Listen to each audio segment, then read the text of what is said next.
Stĺpovité jablone sa v našich záhradách objavili pomerne nedávno, ale napriek tomu sú dostupné na trhu mnohé odrody s rôzne vyfarbenými plodmi, niektoré aj odolnejšie proti chorobám, a získali obľubu predovšetkým u záhradkárov, ktorí majú malé záhrady, pretože vyhovuje tomu habitus rastu stromov, ktorý je spriamený, vytvárajú úzke koruny.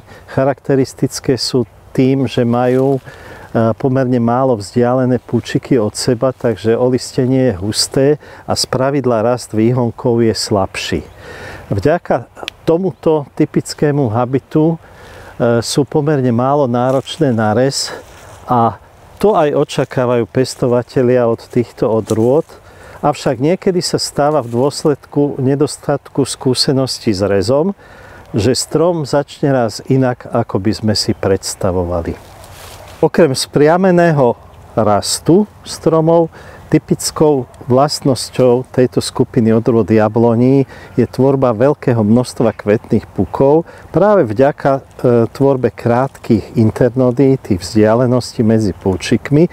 Kvetné puky sú veľmi blízko seba, čo sa v priebehu vegetácie ukáže tým, že plody takisto sa tvoria často v zhlukoch, často sa dotýkajú, niekedy v období dozrievania sa aj vytláčajú, čo je veľmi nepríjemná vlastnosť a treba pri nich robiť prebierku na to, aby sa vyvinuli pekné, nedeformované, dostatočne veľké. Aplikáciou nesprávneho prístupu k rezu môže dôjsť k tomu, že strom namiesto stĺpovitého rastu a úzkej koruny, ktorá je málo náročná na rez a zároveň pri nej nedochádza k prílišnému zatieňovaniu vnútornej časti koruny, začína rásť veľmi podobne ako rastú odrody s normálnym habitum rozkonárovania a rastu. V tomto prípade koruna začína rásť do šírky, vytvára sa množstvo silnejších výhonov, predovšetkým v hornej časti koruny, ktoré zatieňujú spodnú časť stromu a dochádza k vyhoľovaniu. Nepríjemným dôsledkom toho zatienenia, predovšetkým v prípade odrôd, ktoré sú citlivejšie na múčnatku, je aj zlé vyzrievanie výhonkov vo vnútornej časti koruny, ktoré často potom sú napadnuté múčnatkou. Dôvodom pre tento nežiaducí charakter rastu z hľadiska rezu je použitie pravidelného skracovania, často hlbokého skracovania, ktoré vyvoláva rast nových náhradných výhonkov pod miestom skrátenia, takže konár sa začína rozkonárovať, ako je tomu pri bežných odrodách. Tomuto by sme sa mali vyhnúť, pokiaľ chceme dosiahnuť typický stĺpovitý charakter rastu. Strom stĺpovité jablone, ktorý má pomerne typický habitus, bol pri ňom aplikovaný miestami skracovací rez, ktorý vyvolal rozkonárenie konárikov vo vrchných častiach. Našťastie však tento rez nebol veľmi rozsiahly, takže strom si zachoval habitus, aký by sme viac menej očakávali od stĺpovitej jablone. Na strome vidíme niektoré problematické miesta a podobne ako v prípade iných druhov stromov a iných tvarov, aj v prípade stĺpovitej jablone môžeme začať pri reze s odstraňovaním častí, ktoré sú absolútne nežiaduce. V tomto prípade sú to časti, ktoré sú napadnuté múčnatkou. Podľa možnosti prehliadneme strom, odstránime všetky napadnuté časti, ktoré sa v korune vyskytujú, pričom sa snažíme používať rez nazývaný prerezávanie. To znamená, odstraňujeme celý napadnutý výhonok, neskracujeme ho po zdravé drevo, pretože skrátením by sme vyvolali reakciu opätovného rozkonárenia a silného rastu. V korune takýchto miest nie je príliš veľa. Sú tu nejaké zbytky, mumifikované plody, ktoré, ak sme neodstránili pri zbere alebo po zbere, tak môžeme pri predjadnom reze, aby neboli zdrojmi infekcií. V zásade tento typ rastu nevyžaduje veľmi rozsiahly rez a preto aj rez tohto stromu bude pomerne jednoduchý. Podľa možností sa budeme snažiť zredukovať vzniknuté rozkonárenia, pokiaľ by došlo v budúcnosti potom k prekrývaniu konárov a zatieneniu, a preriedime vrchnú časť stromu, kde sa začína tvoriť také prirodzené rozkonárenie. Ten rez bude naozaj krátky. Čiže v prípade, že vznikli rozkonárenia, tak odstraňujeme rezom na konárový krúžok ten výhonok, ktorý je z hľadiska budovania koruny menej vhodný, a ponechávame ten, ktorý rastie voľne do priestoru. Čiže žiadne skracovanie, iba odstraňovanie jednotlivých výhonkov. Podobnú situáciu máme aj v tomto prípade.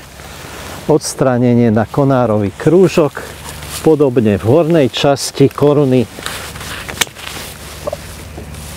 máme tiež rozkonárenie.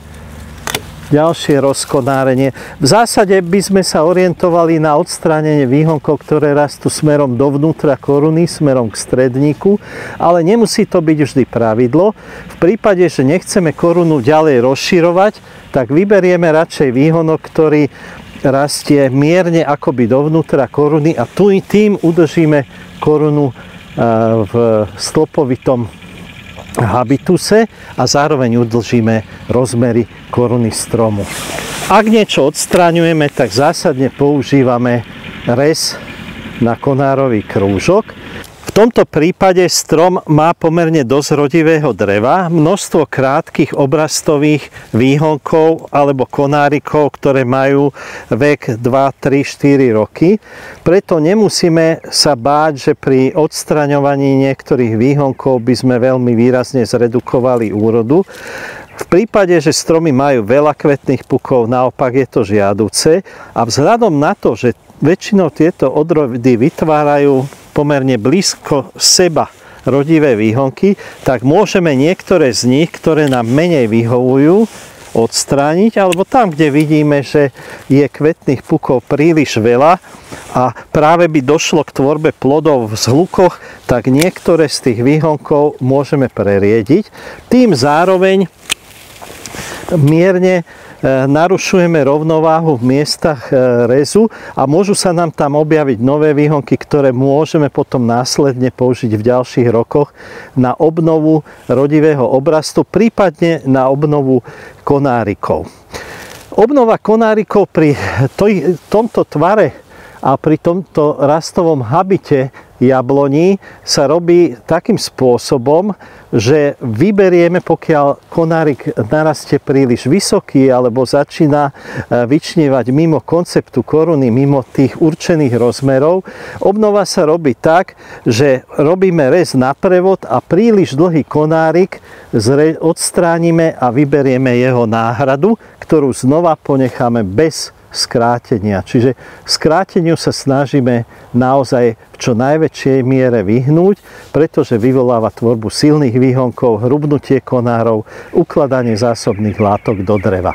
Na tejto korune ešte máme zo pár rezov, ktoré by sme mohli realizovať, a to je zjednodušenie tohto rozkonárenia, pretože máme tu výhonok, ktorý rastie smerom ku konáriku nad ním.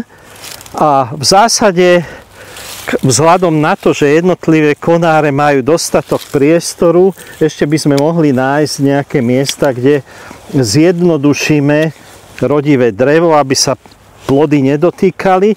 Máme spodnú časť stromčeku ošetrenú rezom, a hornú časť ošetríme pomocou pákových nožníc. Podobne ako pri iných tvaroch ovocných drevín, i v prípade stĺpovitých jabloní je dôležité, aby tam bol dominujúci stredník. Pokiaľ totižto budeme mať snahu skracovať stredník bez ponechania nejakého náhradného výhonu, tak sa nám tam vytvorí niečo podobné ako priestorová koruna alebo základ akéhosi kotla, ktorý naozaj nepotrebujeme. Zároveň i tu platí, že by horná časť koruny nemala zatieňovať nižšie postavené časti, čiže podľa možností snažíme sa tvarovať ju užšiu ako spodné konáre. V tomto prípade v tejto časti sa nám vytvára rozkonárenie, ktoré hrozí tým, že sa nám vytvárajú akoby dva stredníky, preto tento konárik, ktorý konkuruje stredníku, odstránime a podobne aj tento. Môžeme si to dovoliť, pretože tu máme množstvo kratších výhonkov, ktoré nám zabezpečia rodivosť a zároveň zabezpečia reguláciu rastu. No a ešte máme na opačnej strane nejaký konárik, ktorý má snahu rásť do šírky. Odstránime ho preč a môžeme aj tento, ktorý je už veľmi silný, odstrániť a zo slabších tiež niektorý a stromček zásadne je ošetrený. Ešte v hornej časti máme napadnutý výhonok mučnatkov, ten je potrebné takisto odstrániť a stromček bude orezaný.